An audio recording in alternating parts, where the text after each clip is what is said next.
Hello everyone, welcome back to my channel. আজকে আমি আপনাদের একটা প্রিন্সেস কাট ব্লাউজ কাটিং করে দেখাবো পেপারের ওপরে। তো আমার এখানে লেন্থ এসেছে 15 ইঞ্চি, তার সঙ্গে 2 ইঞ্চি এক্সট্রা নিয়েছি। তারপর আমি এখানে নেব পুটের মাপ। তো পুট আমার এখানে 14 ইঞ্চি এসেছে, তাকে আমি 2 ভাগ করেছি, তো 7 ইঞ্চি হয়েছে। এবার আমরা নেব মোহরার মাপ। মোহরাও আমরা নেব 7 ইঞ্চি। তারপর যেখান থেকে মোহরার মাপ শেষ হয়েছে সেখান থেকে নেব ছাতির মাপ। ছাতি আমার এখানে 34 ইঞ্চি হয়েছে, তার সঙ্গে আমি 4 ভাগ করেছি, 8.5 ইঞ্চি হলো। এবার আমি 1.5 ইঞ্চি এক্সট্রা নেব সেলাইয়ের জন্য। তারপর আমরা যাব কোমরের মাপ। তো কোমর আমার এখানে এসেছে 28 ইঞ্চি, 28কে আমি 4 ভাগ করেছি, 7 ইঞ্চি হয়েছে। এবার 2 ইঞ্চি এক্সট্রা নেব খাপের জন্য, আবার 1.5 ইঞ্চি এক্সট্রা নেব সেলাইয়ের জন্য। তো সেটাকে আমরা একটা স্ট্রেট লাইন টেনে নেব। এবার আসি পয়েন্টের মাপ। পয়েন্ট আমার এখানে হয়েছে 9.5 ইঞ্চি।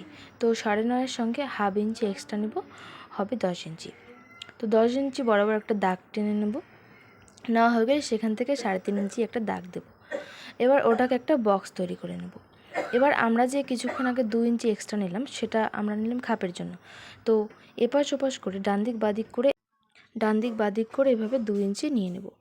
এবার বাদিকে একটা স্ট্রেট লাইন টেনে নেব এবং ডান দিকে যে ছোট দাগটি 1 ইঞ্চি নিয়েছিলাম, সেখানে আমরা 2 ইঞ্চি ওপরে একটা দাগ দেব। তো সেটাকে একটা স্ট্রেট লাইন টেনে নিলাম।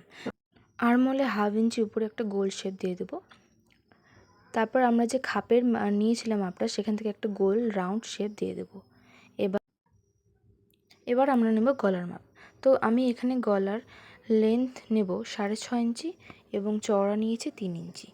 তো আপনারা চাইলে সেটাকে গোল গলাও করতে পারেন, আবার চৌকো গলাও করতে পারেন। তো আমি এখানে সুইটহার্ট গলা করছি।